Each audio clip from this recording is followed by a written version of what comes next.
Hello and welcome back to Radical Engagements here at Barnblog. And we continue our journey through sections 1 and 2 of Alvin W. Gouldner's The Two Marxisms. We will only do sections 1 and 2 for this series. Once we reach the conclusion, and I will give some concluding remarks, note that we will be running a reading group on the rest of this book in the Discord. So if you're interested, you can either become a patron or you can approach me on social media and ask for admittance. These reading groups will be recorded and released to my patrons. But you don't have to be a patron if you ask me to join the Discord and see if you can get access. So just so you know, if you want to find that out, there's an email in the YouTube channel page. You just got to go dig it up. I'm not going to say it on air. All right. So welcome to Radical Engagements, like I said, and we're going to start wrapping up section 2 of Alvin W. Gouldner's The Two Marxisms. We're on page 43 of the 1980 or 1993 printings. I think they're pretty much identical, actually, as far as page numbers go. And this book is, as a side note, a little harder to get right now, so I don't think it's been reprinted since the 90s. But if you can find it, I would suggest you follow along. Now, just to recap, we've discussed scientific and critical Marxism, which roughly corresponds to what is normally called structural or scientific and critical Marxism, which is normally in the called Hegelian or Marxist humanist Marxism versus structuralist or anti-humanist Marxism. I think these two tendencies emerge in the 1970s when this is written, although they really sort of start to differentiate from each other in the 1950s. It is not easy to say that like Hegelian Marxism is Western Marxism, because the Marxism of the Soviet Union was very rooted in the science of logic in both Lenin and Stalin. Nor can we easily say that structural Marxism was primarily a Soviet or Eastern affair, because the prime thinkers of structural Marxism were actually mostly in France. Now, someone like Russell Jacoby will say, well, the differences between Hegelians who favored the science of logic, who became structural Marxists, eventually giving up Hegelianism with Althusser, and Hegelians who favored the phenomenology, who eventually either become the Frankfurt School or postmodernists or whatever, a la Lukács and Korsch, who are not always in the same team. I think this is somewhat useful to understand the division of Marxist theory as it really started pulling away from each other in the quote crisis of Marxism in the mid to late 70s. I don't know that this is actually an entirely useful framework, just like I don't really believe that like Western versus Eastern Marxist is an entirely consistent or useful framework for dealing with Marxist theory. Some quote Western Marxists actually lived often until 1956 in the Soviet bloc in some degree. A lot of, quote, Eastern Marxists were actually in the West, and they were in dialogue with each other. And there are corresponding tendencies in other traditions. So if you study like Nigerian Marxism or Chinese Marxism, as an example, you see similar tendencies over time in those traditions too. That's beyond the scope of today's discussion, just something to consider as we go into this. So we're going to start on page 43, the critique of science, and this is Gouldner. In the lexicon of the scientific Marxists, science is both a powerful and, for the most part, good. Science provides the lexical anchor for devaluing the context in which philosophy is perceived as a diminished figure that needs to be abolished or sublated, and in which the evaluative implications of critique are perceived as misplaced sentimentalities. I think this is an interesting discussion here that Gouldner's setting up, because notice that even in talking about the structural Marxists who are not Hegelian in an Althusser's case, are the analytical Marxists who are emerging at the same time, which I guess is a different form of this, are the world system theory Marxists, are the political Marxists. You can see a focus on Marxism as a science, but as science that is a critique of bourgeois science, and that can collapse the distinction between normative and descriptive. All right. And they think critical Marxism is too engaged in humanistic value systems, presuppositions, and judgments. Now, this is a broad statement. You will notice that Gouldner doesn't tie this down to specific thinkers yet, and that's going to be something we have to parse. Back to Gouldner. Critical Marxism's judgment on science clearly differs in regarding it in a less benign or good, even if accepting scientific Marxism's judgment of its great power. This is kind of the sociological critique of positivism that really comes to the head in the Frankfurt School, but is running through a lot of the critical Marxist schools in general. You see this in Lukács. You see, not to the extent you see it in the Frankfurt School, but that bourgeois totality actually infects bourgeois notions of science and impartiality. So one cannot entirely get around the question of philosophy. There's also the tendency in the critical Marxist school, or the people that Gouldner is associating with critical Marxism, to emphasize that Wissenschaft doesn't mean natural science the way we mean it. It means something more like science or logic, et cetera, et cetera, et cetera. They'll often play really sophisticated linguistic games here. Neither here nor there for me. It's just something to note. And I suspect this is what Gouldner is getting at. To continue. In large measure, then, for critical Marxism, science is part of the modern human problem, or too intimately associated with those producing it. For scientific Marxism, however, science is more comfortably accepted as part of the solution. Critical Marxism's critique of contemporary society does not exempt science, and it does not seek to limit science as due only to the property system within which it operates. At the same time, a direct critique of science is dissonance generating, partly because it violates the value so widely awarded to it in larger society. Since science is defined as the dominant form of rationality, any critique of it exposes the critic to the condemnation as anti-scientific, anti-intellectual, and even as irrational and nihilistic. But because the intense pressure exerted against almost any generalized critique of science and industrial society, critical Marxism pursues its critique obliquely, often focusing its attack on diffuse positivism rather than on science itself. Asterisk. I would really want Gouldner to tell me who he's talking about. I do clearly see he's any mention of this critique of positivism. That's straight up Frankfurt School. That comes from Horkheimer. But I do think it's interesting because this is like the rational core of the idea that, cultural Marxism, or in this case, critical Marxism, which was more amenable to anti-Soviet dispensations, let's just say, or, was willing to publish in things for the Congress of Cultural Freedom, which, who knew if they knew how involved it was with the intelligence agencies and almost all of academia in the 1940s and 50s, and ended up involved in the intelligence agencies. It's something that is very enlightening to study and note.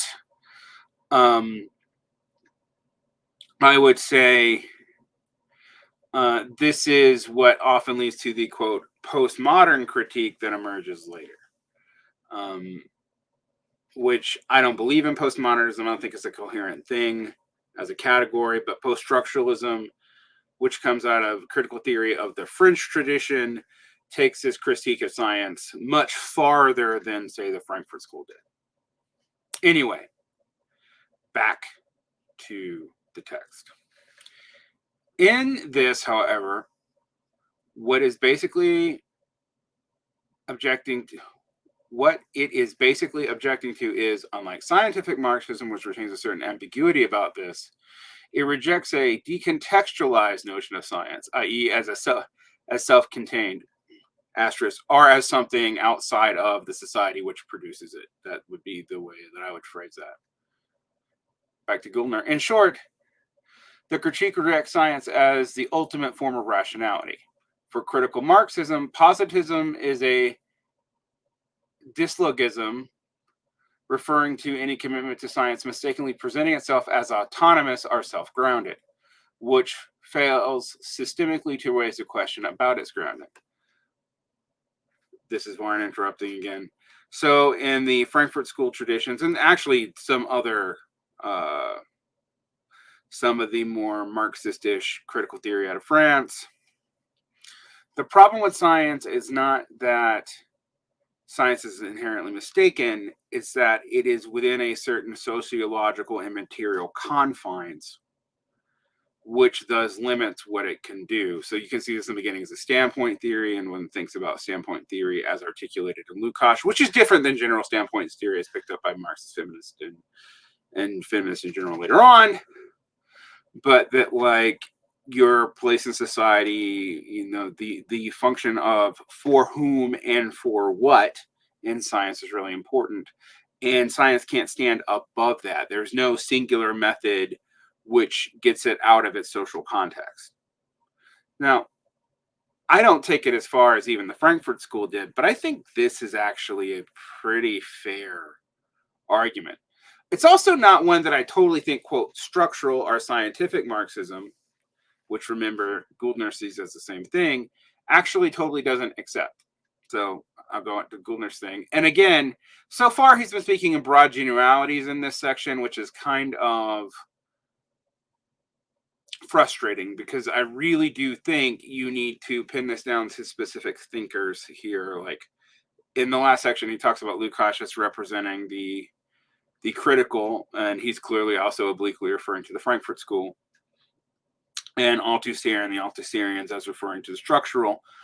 And I say, you know, by the things he's listed, both political Marxist, world systems theory Marxist, and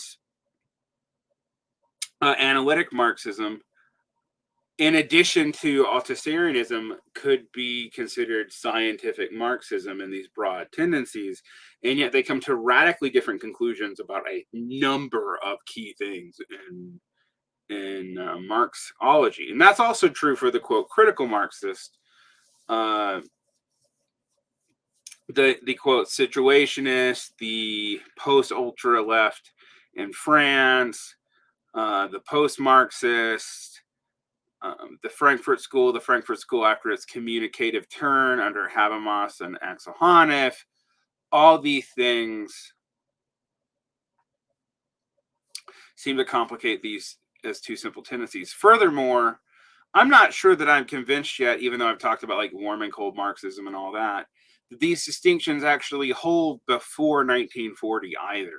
So this is a specifically post-World War II, pre-1980 phenomenon that seems to be being generalized to all of Marxism since its inception. Now, Gouldner says he's going to prove that in the course of this book, but so far as reading this, as much as I find this framework somewhat illuminating to kind of wrestle with and deal with, it seems to be important to say he is still very much generalizing. All right, back to the text. Critical Marxism thus generates a discourse oriented both to the social world and to the traditions in which the world has been discussed. Rather, the latter were extraordinary technical languages such as political economy are extraordinary languages of everyday life and its common sense. Critical Marxism, like scientific Marxism, of course, has a politics. Rather than being positivistically obsessed with the certainty of its knowledge, Varner intruding here, such as the idea that socialism is inevitable and it's for historical laws that makes it so, which almost everybody believed before 1950, if they were a Marxist. Critical Marx, back to sex. Rather than being positively obsessed with certainty of its knowledge, however, as scientific Marxism is, critical Marxism is more fearful of the dangers of the Hamletian procrastination. Its anxieties center on the threat of passivity. Critical Marxism thus refuses to wait indefinitely for certain or positive knowledge about the social world before acting. And indeed, it may plunge into action at some point in the expectation that action will resolve the epistemological ambiguities. Now, this is why I'm interrupting again. Now, for all that I've said that clearly the critique of positivism is a very Frankfurt School-centered thing, the idea that the Frankfurt Schoolers are plunging themselves into action to resolve epistemic ambiguities is, if you've read late Horkheimer and late Adorno, kind of a laughable assertion. Go read Adorno's essay Resignation for why I say that. So that again, I really wish he was more specific about who he's considering in what camp, and which is the dominant person in said tendency in said camp of which he's drawing these conclusions, because these are pretty bold assertions. Indeed, critical Marxism does at times even manifest an anti-intellectual impulse, occasionally intimidating that the very quest for knowledge is a mask of a cowardly avoidance of struggle. So that's actionism. See, what's interesting is that critical Marxism you very much associate with people like the Weathermen, and that's also pitted not against scientific Marxism, but against the Marxism of the Frankfurt School. I'm seeing how these two, quote, general tendencies he's defining and giving broad swift to just,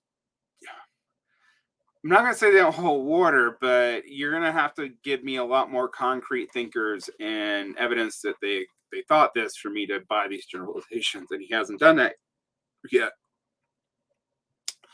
All right, the politics of the two Marxisms. Beyond the intellectual differences between separating scientific and critical Marxists, there is also, as suggested earlier, a political differences in which are in themselves linked to scientific Marxism's stress upon instrumental measures and to critical Marxism's concern with the ultimate values. The political expression of this is found in scientific Marxism's greater commitment to their party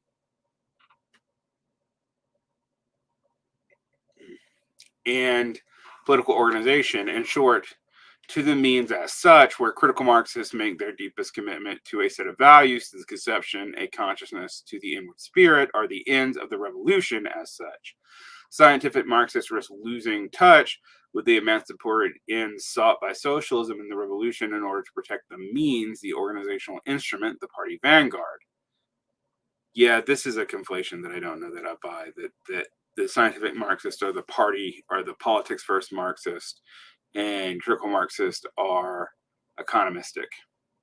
But we'll see. And we'll see who he says, because I see a name coming up. The pathological potentiality of this tendency is a political ritualism in which what was initially regarded as an instrument, the party, comes in time to be defined as an end in itself. In the language of Marxism itself, this is revisionism. As a master revisionist, Edward Bernstein himself remarked, "The end is nothing, the movement is everything."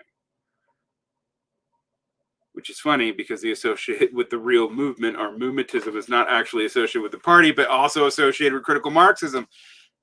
Come on, man. Gouldner, your first chapter is really good, but this chapter on distinction is so generalized that I'm not buying it. All right. Critical Marxists, however, are not, as I will be at pains to indicate, immune to political pathologies. They have merely different vulnerabilities rather than none. Their lens towards revolutionary goal is so dominating that they have only calculated instrumental ties to any specific organizational instrument, such as the vanguard party, or even to any specific social class as the proletariat. Correspondingly, they are also less insistent on the prior presence of certain objective historical conditions as a prerequisite for revolutionary plunge. critical Marxism is thus the Marxism towards which the less industrial developed countries of the third world are disposed. So now we have he's now linking third worldist Maoism to critical Marxism, not the scientific Marxism, even though Althusser and a lot of the scientific stuff was at least responding to, if not directly a result of Maoism. Gouldner, you got to be more specific. This is maddening. A lot of these typologies, and this is not just from someone like Gouldner who seems to be ambivalent about Marxism, but also to someone like Carlos Garrido or Dominic Lacerda, or on the other hand, the Frankfurt School, people who are obsessed with like theoretical Stalinist. There's a tendency to come up with simple dichotomies that when you actually try to parse where people are on these dichotomous spectrum, it doesn't actually work. All right. And I don't think this is unique to Gouldner, so I'm slightly more forgiving to it because Marxists do this within themselves. And in fact, structural versus humanistic Marxism is basically what is being referred to here. But when you actually start looking at Marxism as applied in various countries, it's actually hard to see how, like, well, is Maoism in China structural or critical? Yeah, it doesn't seem like either, does it? All right. If political pathology of scientific Marxism is ritualism and revisionism, that of the critical Marxist is adventurism, as Lukács termed his early position, and revolutionary messianism. In one part, then, this tension between the critical and scientific Marxist is the theoretical counterpart of the fundamental sociological dilemma, the Scylla and Charybdis of revolutionary politics, sectarianism and opportunism. Okay, now, the sectarianism and opportunist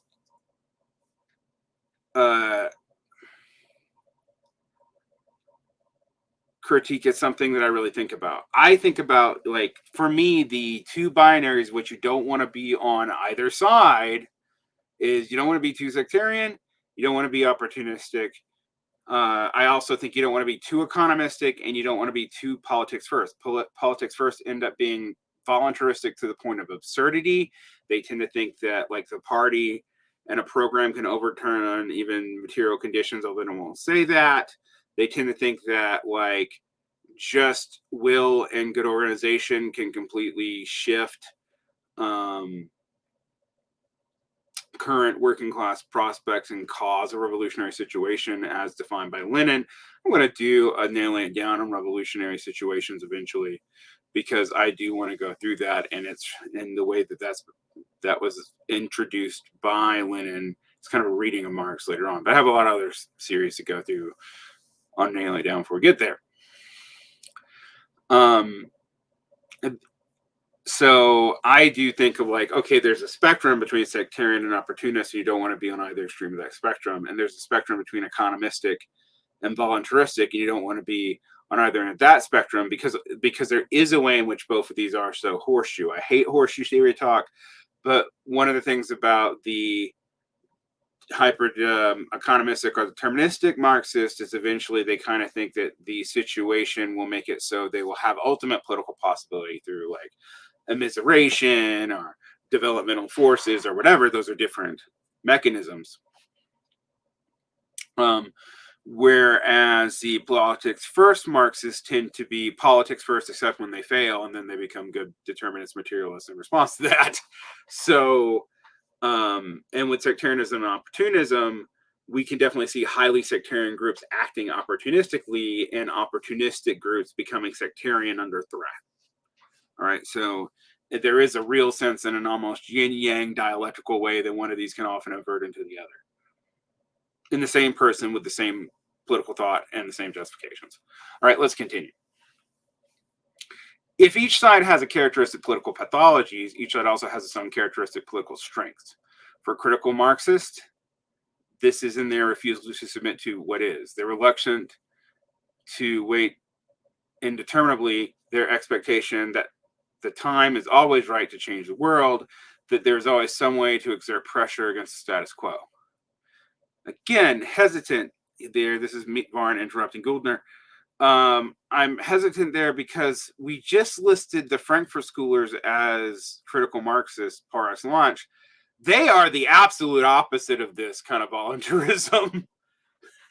Anyway, there's a reason why Lukács said they dwelt in hotel ground abyss, right? Anyway, in short, there will always be some pathway forward to revolution. There's an echo of millenarianism here. They are constantly alert to the dangers of political exhaustion, apathy, and undue reliance upon forces outside of their own control.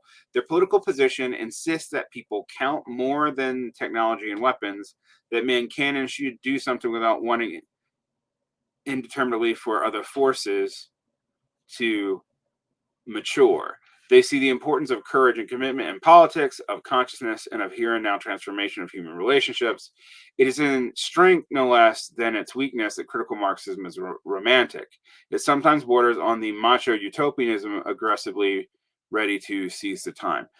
They must be I think Gouldner must have Gramsci and Lukács in mind here, but he's only named Lukács, so I can't say exactly who he's talking about. But when he talks about the critique of positivism, that's more associated with the Frankfurt School, who do none of that. Sorry, Gouldner. Yeah, I'm not sure your typology works. Back to the text. Scientific Marxists, however, have a different political talents. They stress the cultivation of political endurance and patience, the husbanding and developing of cadres until the time is right, the careful appraisal of historic conditions for what they are, not confusing them with what they would like them to be. I like this about scientific Marxists, if only they actually did it. If they're actually a tendency that we can define. But again, the only person that Gouldner's named so far in the scientific Marxist camp explicitly is Althusser. So let's continue. Above all, scientific Marxists seek to protect their future ability to act when objective conditions promise to better their chance of success. They place their greatest reliance on the development of the forces of production and on opportunities and contradictions this will create. Critical and scientific Marxists are each committed to revolution, yet each views revolution's future as protected in different ways. Critical Marxists see the future of revolution as depending on the clarity of awareness and the vigor of inner conscious commitment. Consciousness, workers' consciousness, etc. That's me adding that. On the consciousness that can be imprinted on history like a kind of germ matter by those with courage. Scientific Marxists, however, see the revolution's future as vouchsafed not by revolutionary clear-sighted heroism, but by history itself, by the inexorable contradictions of each society, by scientific appraisal of these contradictions, by exploiting the political crisis created by these unfolding contradictions. The mission of critical Marxism is to safeguard the revolutionary purpose in Elan. The mission of scientific Marxism is to protect organizational instrument and its future options. It is thus easier for revolutionaries out of power, are those whose power is still precarious, to be critical Marxists. Revolutionaries who are exposed to greater pressure to be scientific Marxists, however, once their power is institutionally stabilized. Mao's cultural revolution had been a struggle against such tendencies, and they lost. So Mao for Gouldner is a critical Marxist, and Dung is a scientific Marxist. Now we have another example of this in politics. That's what Gouldner means, I think. I find this interesting as a framework, but I find it really confusing to be saying on one side you have Mao and the Frankfurt School on one side, and then you have like Althusser and Dung and Stalin on the other. Right. But I do think it's interesting because I think critique Marxism are like, that Marxism that is very close to left communism, if it isn't there, does tend to be more popular in times where Marxists are more removed from power. And it's also tended to be promoted by the powers that be because it's critical of Marxists who are closer to power, who are more threats to the power establishment. But the scientific Marxists, according to this framework, would be more likely to compromise with capital, back down, and take a too patient road. All right, finally, we get some people clearly spelling this out. So let's see who Gouldner thinks is in each camp. This stress on consciousness, typical of Hegelian or critical Marxists, is intensified in the works of Lenin and matures in theory in the theory of Karl Korsch and George Lukács in the early 1920s.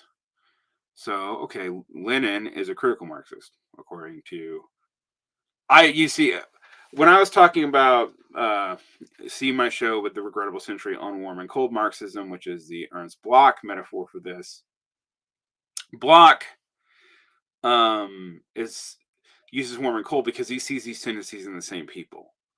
And I think that's probably better than trying to like clearly categorize some of these people in it. Like, is Lenin a scientific or a critical Marxist? Well, he's both, even by the definitions given here. All right. After the defeat of the revolutions in Hungary and Germany, but also in the buoyant wave of successful revolutions of Russia, the defeat of the revolution in nations that were industrial advanced and its paradoxical success in the one that was backwards went far towards undermining the authority of scientific materialistic Marxism and supporting the critical dialectical Marxism. Critical Marxism compensates with its emphasis on voluntarism for the deficiency of economic and technological conditions once deemed requisite by scientific Marxists for socialism, and is therefore a Marxist appropriate to the revolutionary efforts in the underdeveloped or third world nations. But the core of scientific Marxism, according to this, would actually be developed Soviet Marxism.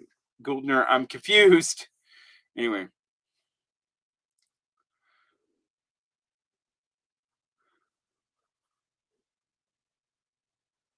This is in part why, before Lukács and Korsch, it was Lenin who launched the movement towards critical Marxism, launched but did not pursue it. See, again, we see Gouldner noting what I noted, but not admitting that this hurts his paradigm, that like Lenin is this paradigmatic critical Marxist, but also in actually running things the quote scientific Marxist. Such a Marxism was an effort to compensate for the deficient material socioeconomic conditions by stressing the significance and potency of human agency, of his awareness, consciousness, sacrifice, and courage.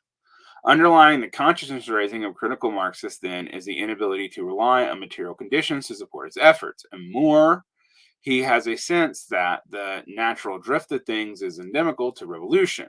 The call of consciousness, then, is the ideology of those who have come to suspect that neither time nor history is on our side.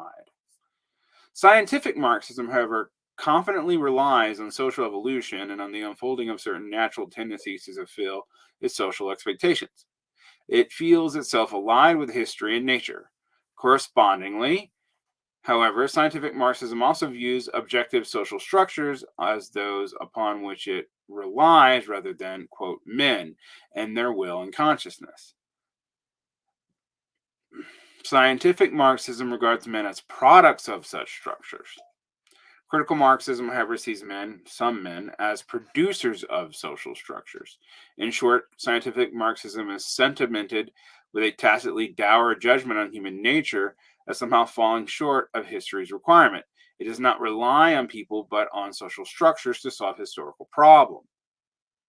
In contrast, critical Marxism does not rely on the objective history, on social structures, or on nature, but on people's will and consciousness to overcome the deficiencies of nature, history, and economic structures. Asterisk, Varn, except when they don't, like in Moshe Postone or the Frankfurt School, etc., except maybe scientific and critical Marxism actually isn't being stated here as anything in which there are individual thinkers in a tradition, but of typologies of which people go back and forth into. And we see this in Gouldner's statement about Lenin founding critical Marxism but not pursuing it.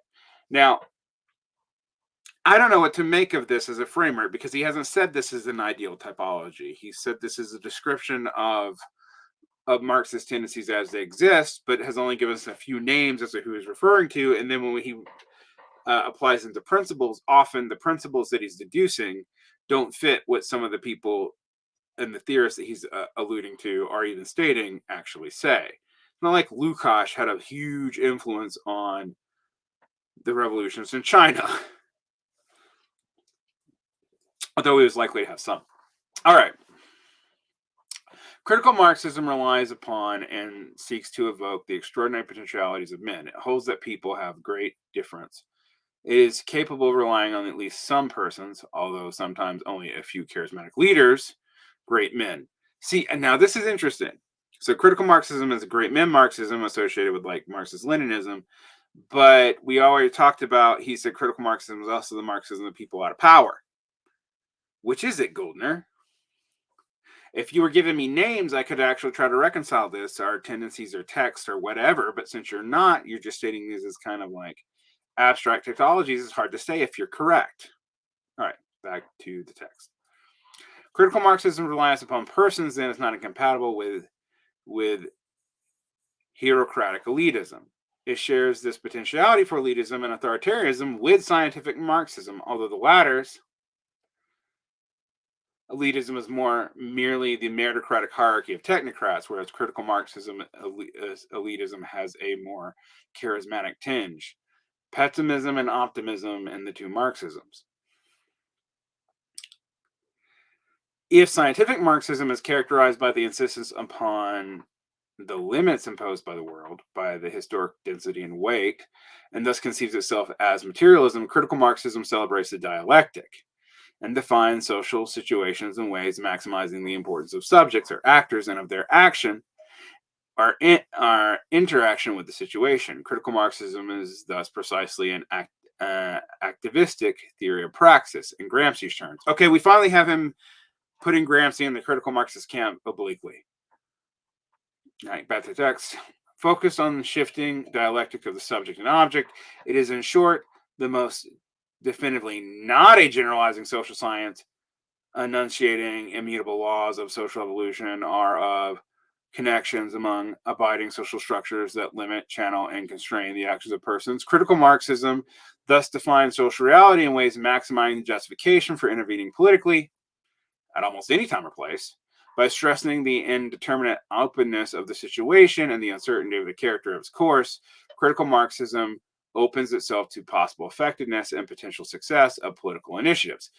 But not all knowledge of social situations are equally inhibitive of political initiative and intervention. Knowledge inhibits action primarily when it alleges or implies that the natural lawful drifts of social life must run counter to the goals which persons seek are to the hopes they hold. Only when knowledge stresses the weight, destiny, and strength of the status quo, and correspondingly of the fragility of the forces opposing it, must knowledge undermine radicals' political morale. Critical Marxism's disposition to oppose generalizing social science is partly due to the tacit supposition that history is not on its side.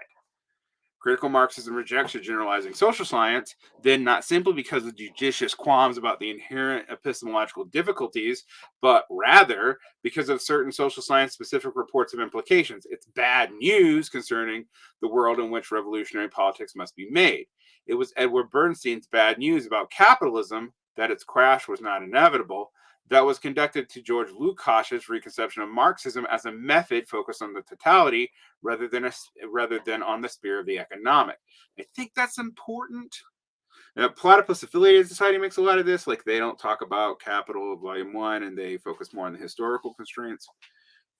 And they get that from Lukács and Horkheimer on the focus on totality as opposed to economic conditions.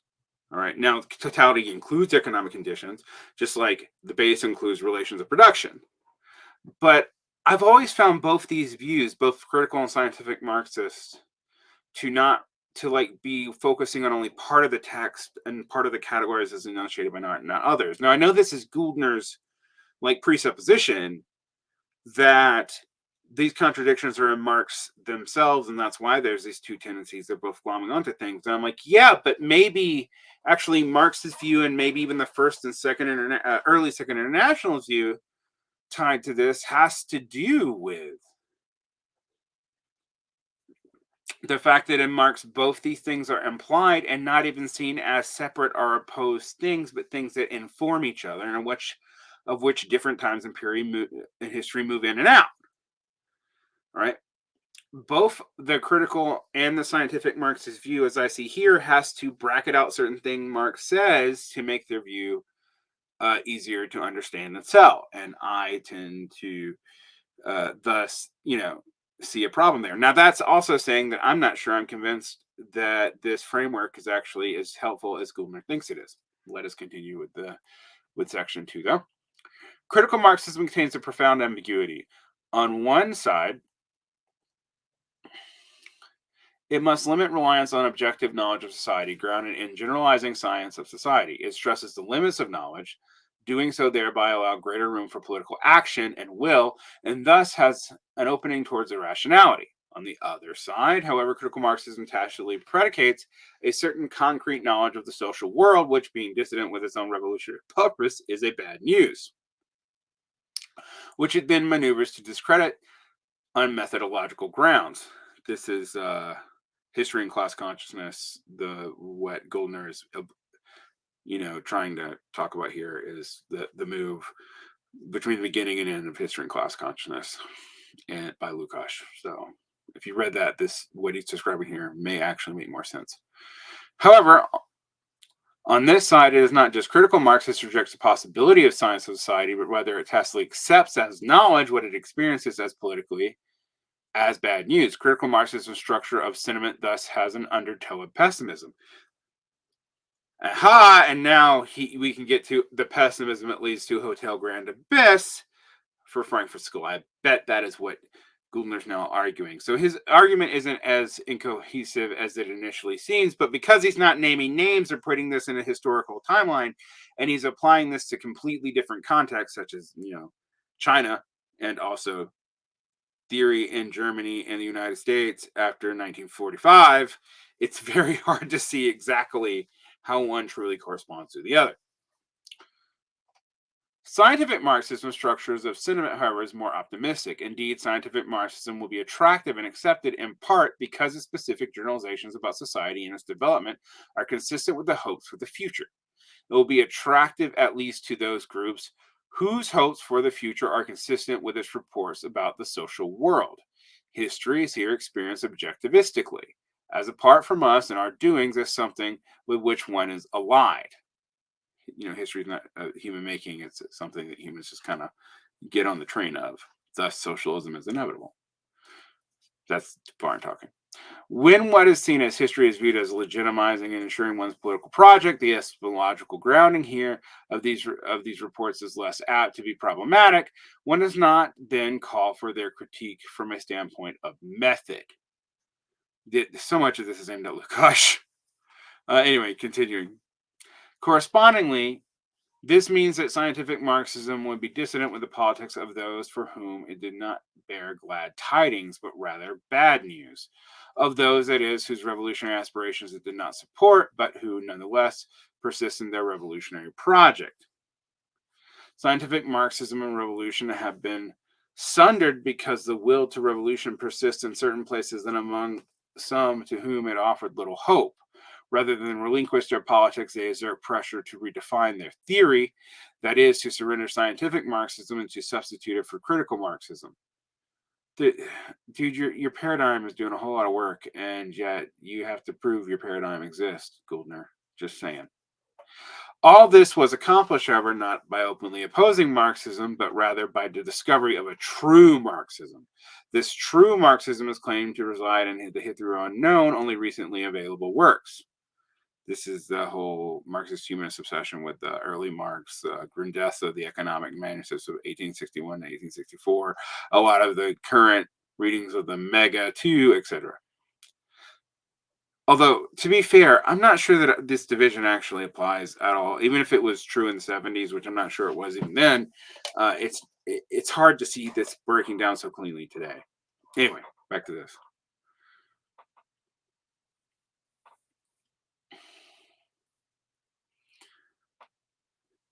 The works of the younger, more Hegelian Marx and of the economic and philosophical manuscripts, the theses on Führer, Brauchwald, the Grundrisse, are in which other works Marx never sought to publish. The problem with scientific Marxism was a theory about a certain historically specific indices, about advanced industrial capitalism, about the proletariat, and about its socialist revolution. But the revolution in our time betrayed the Marxist expectation that it would occur in the advanced capitalist societies and be made by mature proletariats, Modern revolutions have largely been affairs of industrial backward societies of the peasantry and of their agrarian revolutions under the tutelage of radicalized intellectuals. Yeah, that's fair.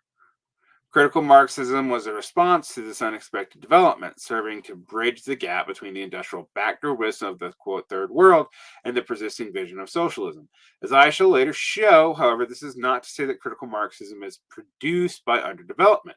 Rather, it is produced for underdeveloped societies by highly advanced Europeanized intellectuals whose theories did not simply reflect the economic level of the third world. Critical Marxism is thus not an expression of industrial backwardness, but of the gap between the ambitions of an extremely advanced intellectia and the weaknesses of the industrial proletariat and of the industry in their locality. Critical Marxism is the expression of a Europeanized intellectual's will to socialism, of their refusal to surrender the goal despite the prevalence of conditions which, from the standpoint of scientific Marxism, were defined as unfavorable to it. Now, this is interesting to me because when you look at like Dung or the USSR, as I guess he's going to argue, which become scientific Marxist societies, I guess he's saying that they actually become more and more like the SPD's developmentalism or Bernstein's developmentalism, depending, even though they think they're doing it state operated from the command and heights of the vanguard party's use of the command of capital as opposed to the sclerotic way in which the capitalist nations did it. Nonetheless, they're essentially arguing the same thing, that they have to develop developmental forces to reach the ability to have the revolution because the revolution happened prematurely and now they have to catch up. Although they're not going to say that it happened prematurely because a mature revolution requires criterion which you can clearly state beforehand and also is predictive, which has clearly not happened in Marxism. Anyway. As the ideology of those who have few or no resources of power and control other than they themselves can activate, the power of critical Marxists depends on their effectiveness in mobilizing others. Being a Marxism that is less able to rely on the forces already in being, whether it's advanced industrial economy or trade union movement, critical Marxists must seek hegemonic authority, must be able to move persons by their appeal, and hence must be more open to their needs and suffering, at least during the initial periods of political mobilization. Critical Marxism is, therefore, more populistic and less bureaucratic than scientific Marxism. So this is interesting because he's basically really saying that Maoism and then the Marxism of the European and American intellectual left are critical Marxism, and social democratic Marxism, Althusser, but also the Marxist developed Soviet society is scientific Marxism. But only, yeah, not sure. I think the scientific Marxism conflation is where this really gets hard. Anyway, it's precisely this combination of populism and its need to rely on rational persuasion that now makes critical Marxism particularly attractive to so many Western socialists and intellectuals. Yet these elements are in tension with critical Marxism impulse to anti-intellectualism and the suspicion that the quest for knowledge may deter revolution. Moreover, since critical Marxism has an underlying pessimism about its revolutionary prospect, the beautiful loser syndrome often attributed to Western Marxists. This is Varn talking, by the way. It is also has a readiness for violence and terror to produce a revolutionary leap as a substitute for scientific Marxism's inevitable laws, which under advanced capitalism presumably guarantee the victory of socialism. It is a central contradiction of critical Marxism, then, that while it has potential for a rationally for rationality and populism, it is vulnerable to authoritarian voluntarism and irrationality and elitist terror. Cuban and Chinese Marxism as critical Marxism. Uh-oh. All right. So for those of you who thought, oh, we can simply just map on this critical Marxism as Western Marxism, scientific Marxism, as Soviet Marxism, now we get what Gouldner is going to say this is not the case. And he's going to use an actual societies to talk about this. Oh boy. Okay. Cuban and Chinese Marxism is critical Marxism. Cuban and Chinese Marxism both converge more with the Hegelian critical Marxism than with its scientific socialism. In both, the importance attributed to revolutionary will and voluntarism, so characteristic of critical Marxism, is signaled by the crucial place each assigns to military initiative, to guerrilla column, and by common convention that power comes out of the barrel of a gun. Both believe that the revolution need not require prior maturation of objective conditions of advanced industrial economy. If the limited Leninist movement towards voluntarism was exhibited by Lenin's emphasis on the initiative of political instruments, the party vanguard, then full-board revolutionism of the Cuban and Chinese Marxism is indicated by the importance each attributes to the military instrument, the army, and to the later's influence on, if not priority over, the vanguard party itself. Maoism, says Robert J. Lifton, assumed two things. I'm going to just add this.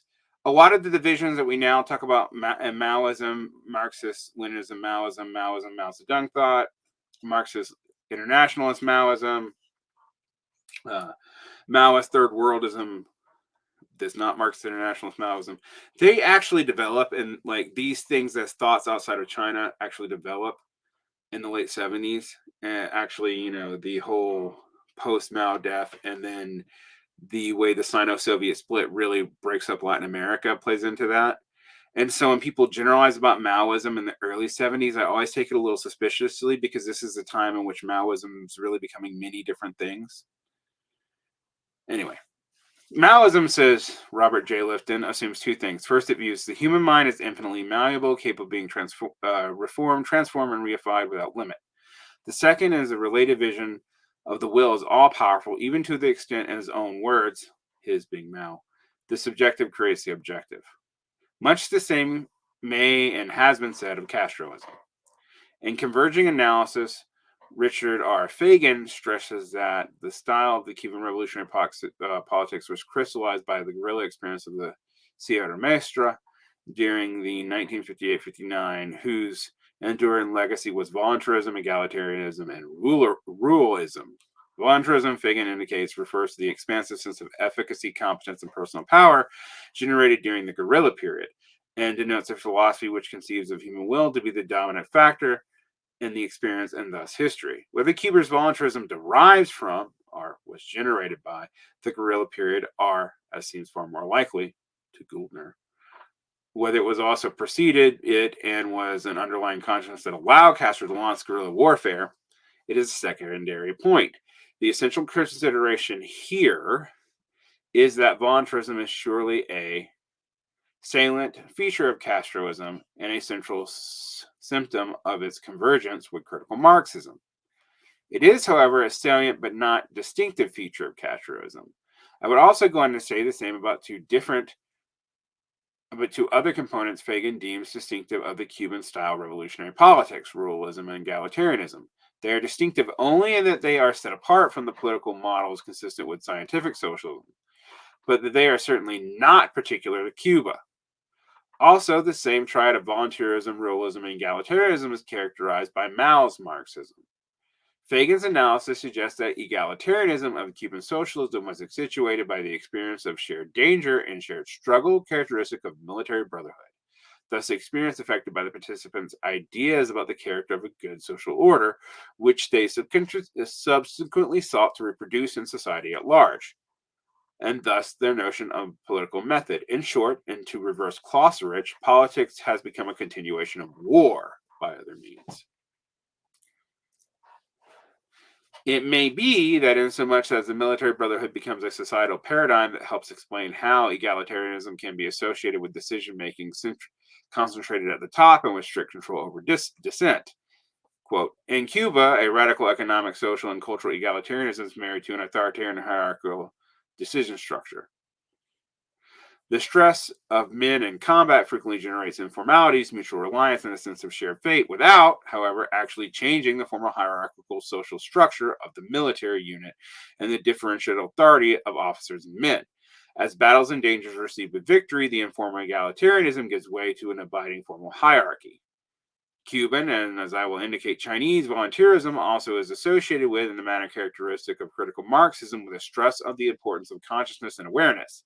In Castro's view, socialism is not simply socialization of the means of production, but the transformation of men, the creation of a new revolutionary man, a quote, men devoid of egotismo, guided by conscience. Conscience. I don't know why he's leaving that in Spanish, but can't read the rest of it. Who puts the service to society above who put service to society above service to self, end quote. Again, also in Castro's words. A communist society, in Castro's own words, is one in which man will have reached the highest degree of social awareness ever achieved. To live in a communist society is to live without selfishness. Certainly, this is far more reminiscent of the young Marxist philosophical manuscripts than of Capital. Castro's model of development, like Mao's, does not give first place to the classical variety of scientific Marxism: resources, capital, technology, efficiency, and growth. As asterisk to can, it's an island. That would make sense. That's just foreign talking, but there's a reason why they don't. Instead, it stresses the mass participation, determination, selflessness, enthusiasm, and faith. Again, these are all quotes from Castro, by the way. A quote, another from Castro. A profound general faith in achieving economic progress throughout the formation and utilization of revolutionary men certainly pervades the highest decisional circles. The leadership's commitment to development rests on technological factors rather than the transformation of human relations and consciousness. It rests in Castro's own formulation on the factors of moral order, factors having to do with awareness. Much the same poetry that Maoism's development policies have been drawn by E.L. Wheelwright and B. McFarlane, who note that, quote, this is by Wheelwright and McFarlane, a fundamentally axiom of Maoist thought is that public ownership is only a technical condition for solving the problems of Chinese society. Ellipses. The goal of Chinese socialism involves vast changes in human nature and the way in which people relate to each other. More ellipses. Over the basic essentials of food, clothing, and shelter for all have been achieved, it is not necessary to wait for higher productivity levels to be reached before attempting a socialist way of life. Michael Kossak expressly contraposes the Soviet view of development with the Maoist, indicating the economistic side of scientific socialism with incisive clarity. Kossak holds that the economism of scientific Marxism implies that the structures of society is essentially the development of productivity and the level of production regards the men as efficiency machines serving the dictates of technology. Long ellipses. Marxism and socialism are seen, brackets, so added by Gouldner, by scientific Marxist, on brackets, as contingent upon the availability of sufficient number of things. Quantification and reification being characteristic of it. And again, scientific Marxism stresses the importance of technical skill rather than will or motivation, and holding that expertise is more important than readiness. It ultimately delivers the economy to the control of specialists, alienating the proletariat from the revolution. The unity of critical and scientific Marxism. Aha! Finally, we get to how these are not actually two dichotomies. Maybe. We'll see.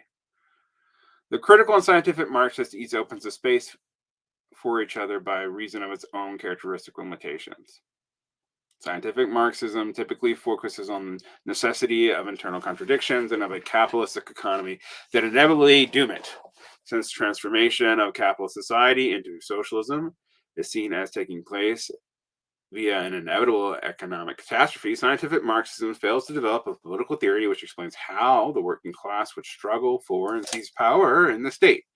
Politics is actually treated as epiphenomenon.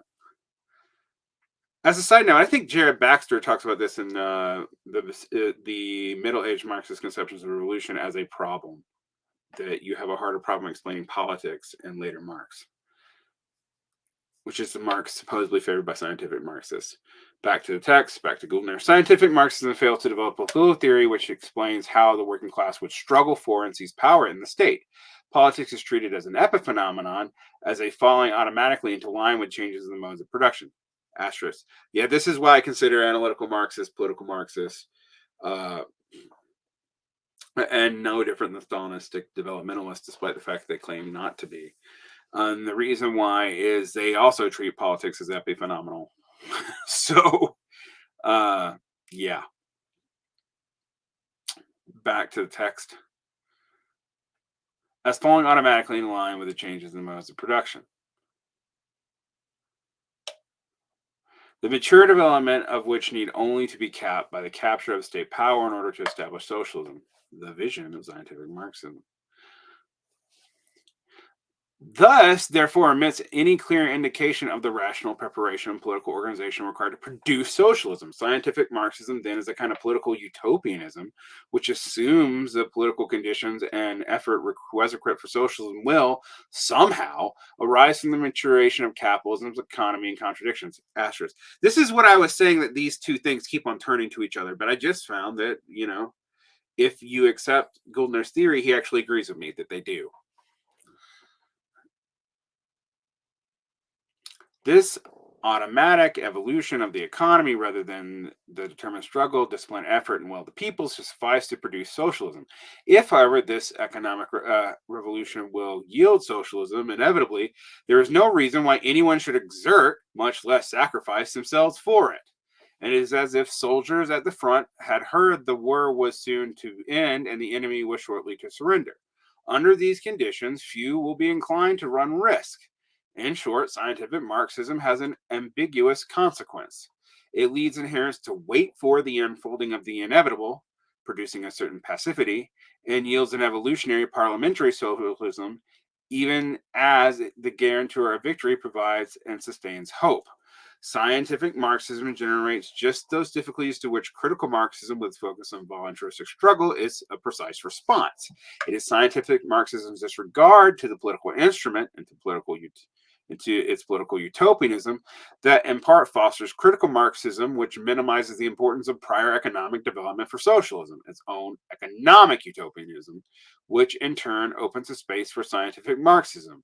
In short, scientific Marxism leads to critical Marxism, which fails and turns back into scientific Marxism. That's in a chart.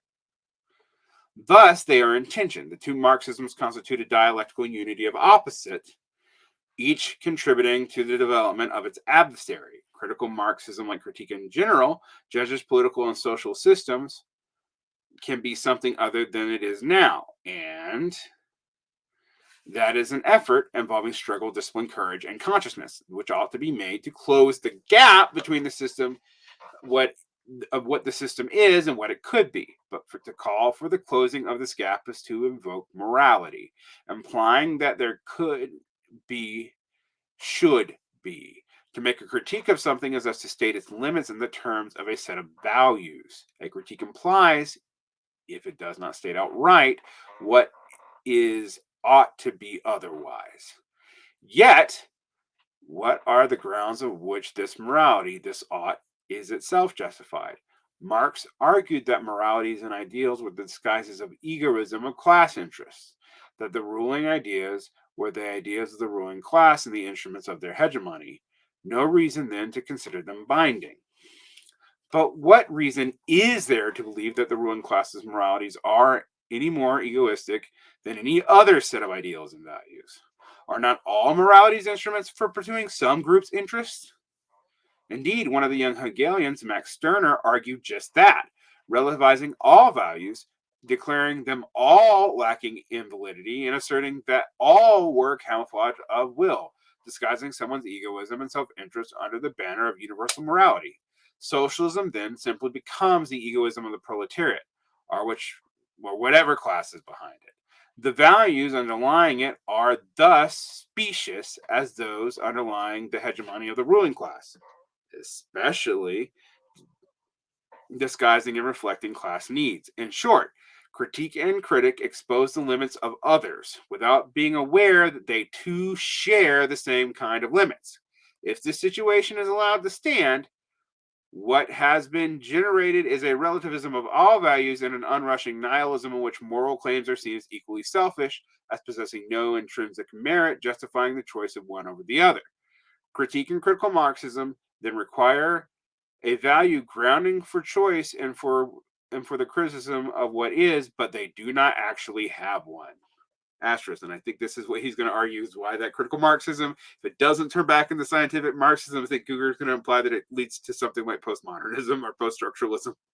So that's an interesting assertion. So as much as I was frustrated with the book, this part's insightful. Correspondingly, if scientific Marxism only says what is going to happen, pronouncing the inexorable laws of economic evolution, then presents no intrinsic grounds for accommodating to which the future they portray.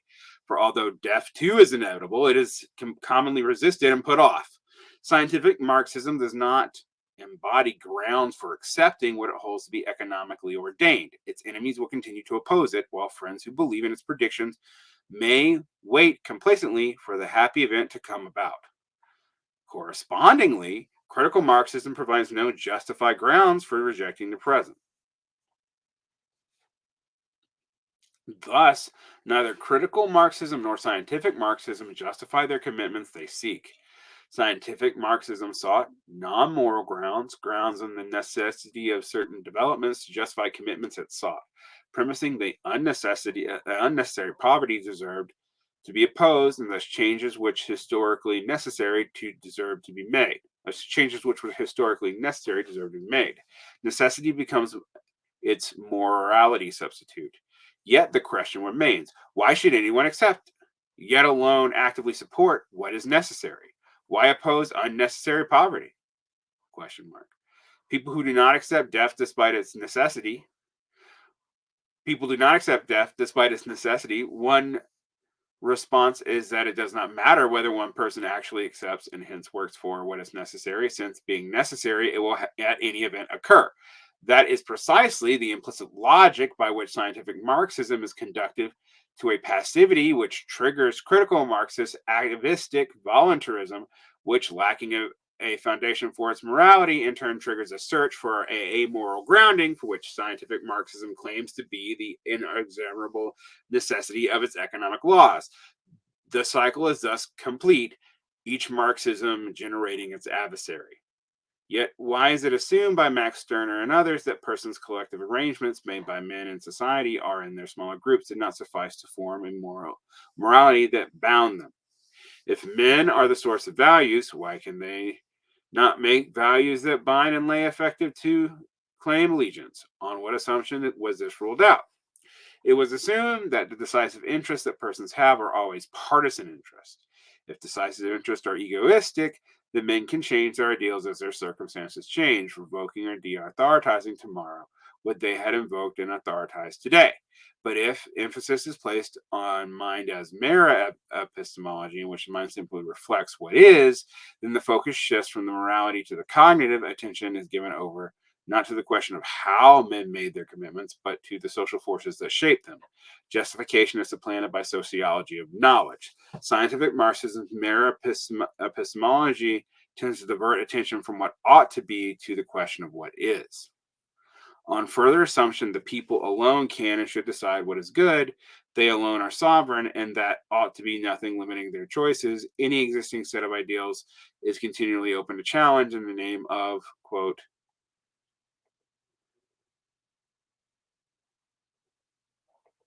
the people. Being the sole and exclusive governor of their destiny, the people have the sole and exclusive right to determine what limits them and to change their commitment as they see fit. A radical doctrine of popular sovereignty is conducive to radical deauthorization of morality. For since any morality limits persons, it can be defined as restricting the proper sovereignty. Neither God nor church nor tradition nor past can now authorize what should be, but only the people. But since it is here supposed that decisions and moralities which people made are grounded only in their conditions, and that the former marry the latter, then people who have been subjected to the corrupting influence of past institutions cannot be trusted to make the right decision. Thus, neither they, the sovereign people, nor the old regime traditional authorities may say what is good. Where can any standard, value, ideal, morality thus find justification? Stirner had concluded that there was none. Indeed, Marx too had said that there was only the clash of right against right. We are then left with several possibilities. One is the educated elite appoints itself as a trustee of the people's interest. This, in fact, is precisely the logic that led Lenin to the conclusion that the working class could not itself generate a socialist consciousness, that this had to derive from the bourgeois intelligentsia. This is precisely what underlines Lenin's conception of the Bolshevik Party as a vanguard, although he got it from Kautsky, and I do believe that, and Kautsky actually got it from Liebknecht and Engels. So I do believe that Gouldner's only simplified here. I want to say go read Lars Lee, but that Gouldner was dead before that book came out. So anyway, Yet, insofar as members of the vanguard party accept the radical popular sovereignty in principle, they certainly cannot acknowledge that they are usurping the people's sovereignty. Thus, one possibility for overcoming the radical crisis of values that have been generated for the intellectual elite to usurp and conceal the usurpment of popular sovereignty by claiming they themselves to be the mere servants of that sovereignty. But how can they justify this? Their common justification, and again, Lenin's theory of the vanguard exemplifies this clearly, is that the self imputed possession of their knowledge is not distorted, as everyone else's is, by social conditions. I've asked this as a side note. I ask this question all the time. Why do we assume that everyone else's consciousness is distorted by social conditions, but not ours? Yeah. How is it that they escape from the general ideological corruption of the status quo? One answer given is that theirs is not an ordinary theory, and certainly not another mere ideology, but an extraordinary and very superior knowledge having some special quality, immunizing it from the corrupting social conditions to which it was born. In short, they claim knowledge that is science, and they further assume that science somehow rises above its social origins. Yet this special immunization comes from the common corruption of circumstances is never demonstrated but merely asserted. Yeah, I think Gouldner's right on this. When we always say that we have the science and others don't, but we just assert it because of usually circular logic. I know J. Malfoy Paul tried to do this, but it really didn't work. The whole point of calling this new theory a science is to claim that it's escaped the distortion of social circumstances. Scientific Marxism was thus grounded in a crisis of morality. In effect, its task is to obviate the question of how, in a world where social consciousness is determined by social being, our knowledge escapes the common fate by surrounding itself with the aura of the new, highest secular authority, science. As Merleau-Ponty notes, given his own assumptions, it is a kind of miracle that this was being proclaimed. Scientific Marxism sought to provide a grounding for revolutionary transcendence of the status quo,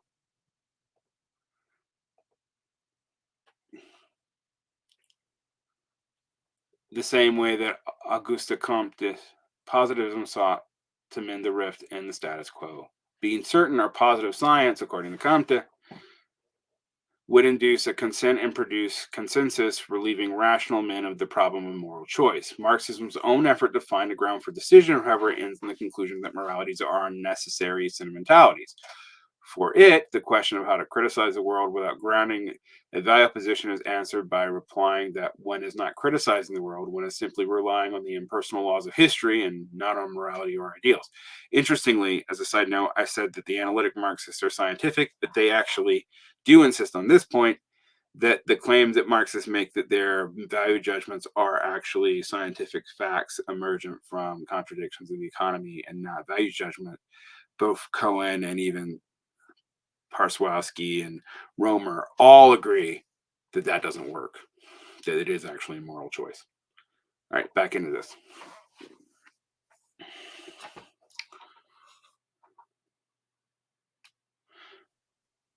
This is how scientific Marxism comes to cut itself off from critique. In scientific Marxism, this is the posture taken by historical materialism. Historical materialism expresses the renunciation of critique in Marxism on behalf of necessity.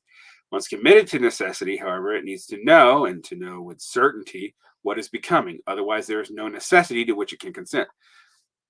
Astrid Varn talking, this is why the lack of predictability in Marxist theory is a problem.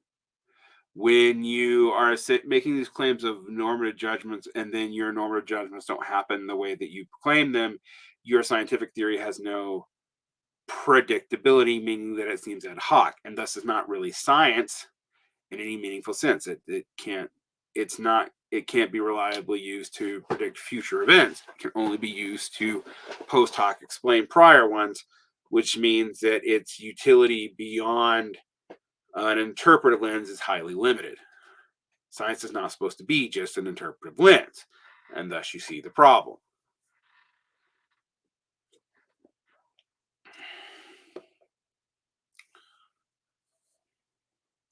It must therefore insist that what it sees in the world it knows with certainty, it too must be positive about it. And this is why a lot of the scientific Marxists, including late Marx, get called positivists by critical Marxists, particularly the Frankfurt School. All right, we are almost done, so I'm going to just finish this out, guys. The two Marxisms, a preliminary recapitulation, and this is where we're going to end our discussion of Gouldner's Marxism for the public channel. And again, there's a Discord where we're going to record a reading series on the rest of the book with my patrons and my Discord members who want to participate. If you'd like a chance to be involved in that and to be involved in the recordings, and you can either become a patron, because I have lots of reading groups in the Discord for my patrons, or you can ask really nicely and to my email or on Twitter. Don't ask in the comments here because I won't be able to give it to you. To get in on the Discord, because my Discord is all patrons have access to the Discord, but more than patrons can get in the Discord if you ask nicely. Patrons automatically get it. So that's just to say that yes, there are perks to being a patron, but no, I don't require it for you to participate in something like a reading group. But this reading group will be recorded and given to my patrons, so that you do have to be a patron to get. So if you want to hear the rest of it, you want to hear me and maybe 5 to 15 other people discuss the rest of this book, that's where you're going to do it. But before then, let's actually finish this book. The two Marxisms, a preliminary recapitulation. To summarize some of the differences between critical and scientific Marxism, critical Marxism leads towards a perspective in which human decisions can make an important difference, towards a voluntarism in which human courage and determination count, while scientific Marxism stresses the lawful regularities that inhere in things and set limits on human will, contraposing determinism to voluntarism. Critical Marxism produces a policy of active interventionism, organizing instruments such as the party vanguard or military forces which facilitate intervention. Scientific Marxism leads towards evolutionism, in which its requisites of change have their own rates of maturation. Believing history is on their side, it's prepared to wait until things come their way. The cognitive focus of critical Marxism is therefore critique, while that of scientific Marxism is science. Critique goes beyond science towards epistemology and philosophy, which serve as an effort to probe the limits of science, to find the basis in which science itself may be appraised as an intellectual enterprise and a cultural product. Scientific Marxism, however, tends to view science as self-justifying and regard philosophy as suspect and demode. Like Marx, it sometimes speaks of abolishing philosophy. In part for that reason, critical Marxism is more favorably opposed towards Hegel and ascends Marxism's continuity with Hegel, whereas scientific Marxism focuses on the discontinuity between Hegel and Marx, threatening to leap forward or culture that Marx supposedly was involved. In consequence, and since the young Marx was more Hegelian, critical Marxism is also prepared to accept the continuity between the young Marx and the older Marx, and sees the young Marx as authentically Marxist, while scientific Marxism is disposed to view the young Marx as still mired in ideology and not yet Marxist, thus accentuating the differences between him and the older one. If critical Marxism accepts Hegel and the young Marx, it is often disposed to suspect Engels, defining him as a source of the positivistic distortion of Marxism as the first border Marxist. Asterisk. This was way more common in the 70s than it is now, although it has shown up in like these eco-socialism debates. It's a whole, actually, you can see in the back, if you zoom in, actually, this would be too distorted. But if you look back there, there's a blue book that's actually Sato's edited volume on Marx and on Engels' contribution and legacy. And Sato's kind of critical of Engels, so it didn't go away with the New Left, but it became less dominant by the end of the 1990s. All right. Whereas scientific Marxism is disposed to be whereas scientific Marxism is more inclined to appreciate Engels, giving him his due as one of the founders of Marxism. I think, though, when you look at who politically they assign to critical Marxism, I actually do think that they tend to be pretty pro-Engels. This is where this conflating the theory world and the political world becomes harder. And this is where I don't totally buy this framework as explaining all Marxism, like as explaining the difference between Soviet Marxism and Cuban and and Chinese Marxism. Although I do think there is something a little bit to that distinction that I can't just totally dismiss either. Anyway, critical Marxism is more disposed to a historicism, which each different social phase of society as seen as operating according to unique and different requirements. If taken decontextualized from Marxism, this leads to Foucault. That's in this Derek comment on this.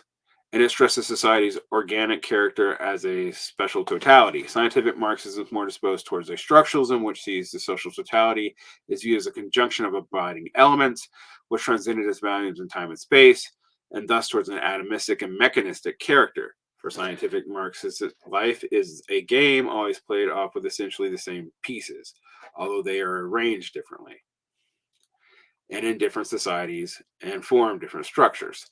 The enduring unit structure, however, limit the possible games that can be played. The critical Marxist, in contrast, ascends to the emergent novelties possible under new historical circumstances. For the scientific Marxist, it is the social economic institutions that shape, pattern, and limit social action.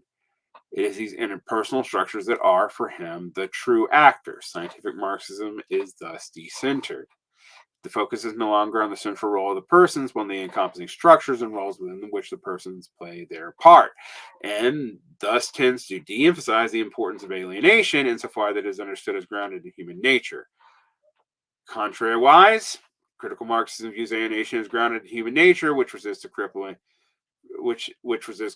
by historical circumstances. For the scientific Marxist, exploitation is grounded in the structures of capitalism replaces alienation as a source of resistance in the present. For the critical Marxism, alienation remains the more encompassing limitation on human life. For the fundamental goal of critical Marxism was to preserve human culture and to certain transcendental values, to reinvigorate human morality, and to restore men to life in an integral community. This is a socialist emancipation for them. The socialization of means of production is, for them, only the first requisite of socialism. For scientific Marxism, socialism means the emancipation from necessity by developing the forces of production, by intensifying the industrial development in science, and by modernizing. Critical Marxism, by contrast, seeks to foster a new man and a new consciousness, and is much more concerned with the kinds of social relations of production in which persons are exposed as intensifications of the forces of production. Both scientific and critical Marxism are analytic distinctions or ideal types rather than concrete historical groups of persons. Thank you for finally saying that, Gouldner. This is fundamentally not correct to say, for example, that Louis Althusser is a scientific Marxist and George Lukács is a critical Marxist, or that Maoism is a critical Marxism. Except you kind of did, but okay. I kind of got that you were going on this day and the whole time, and I felt like you were operating off of ideal topologies, and now you're just saying you are, which is good. But you should say that at the beginning and not the end. All right. The ideal type facilitates our examination of concrete groups and specific persons, but the latter is not identical or reducer to the former. A scientific Marxist or group of Marxists may be more scientific Marxists than others, but to speak for him as a scientific Marxist is only elliptical shorthand expression for referring to his relatively greater scientific Marxism-ness. Gouldner, scientific Marxism-ness? Seriously, bro?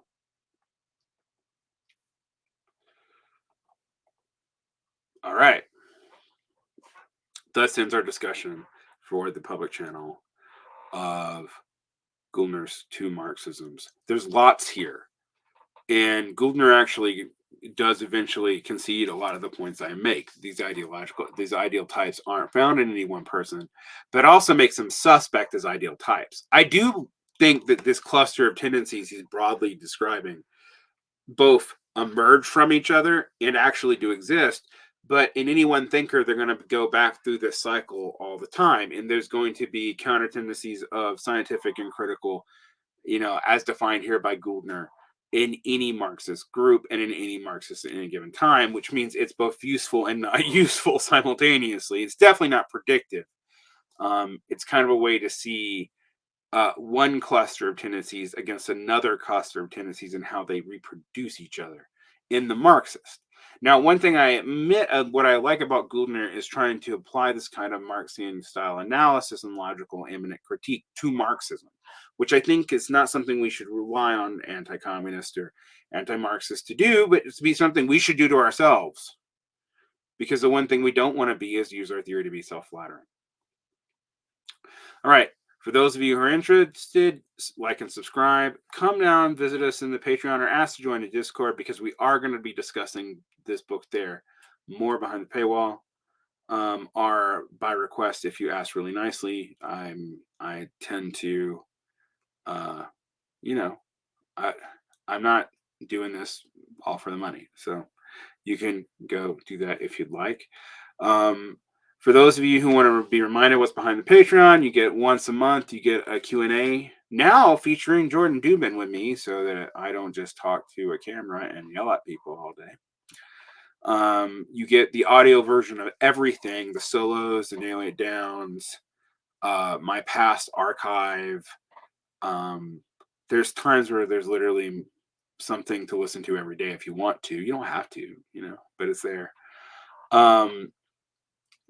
But most of the videos and stuff will be provided for free here on YouTube. So there's that. You also get the full diving into the wreckage, which Antifada subscribers also get, but nonetheless, you get the full Parallax vlog, my contact with J.G. Michaels, and you get occasional behind the Patreon additional excavations from the ones excavation episodes. In addition to the ones we do publicly with Jordin, we do some more behind the paywall there as well. There's a lot of content, and you'll get access to the audio versions of everything for $3 a month. $5 gets you audio and video, and some video that I don't release here. $10 gets you the ability to request Patreon episodes, to be in a Patreon episode once a year if you want to be, and some other things. But the great majority of what you guys do is still to make most of this stuff available for free for education. So I do appreciate those who do it. Not a nonprofit, not pretending to be, but my goal is to make as much of this educational material free as I can. A lot of the stuff behind the Patreon isn't as educational. It's just kind of fun. Although it's not gossipy. I hate that shit. All right. That little discouragement aside, like and subscribe. You can find the Patreon. And if you're asking me nicely and you want to participate in this because this, you want to see where Gouldner goes with this in this book, you can ask, and you can come in and maybe participate in the Discord for Varnblog, which is open to more than just patrons, but all patrons can get it. And participate in any of our reading groups. I have 6 or 7 reading groups going on, by the way. There's 2 different capital reading groups. There's one on other Marxist texts. There's one on sociology. There's another one on theory. And we also work with Strange Magazine, with the Members School. We're going to be doing more collaborations probably with Cosmonaut Magazine, I hope, etc. Yeah, come behind the paywall and check it out. Or check it out for free if you ask nicely. Bye.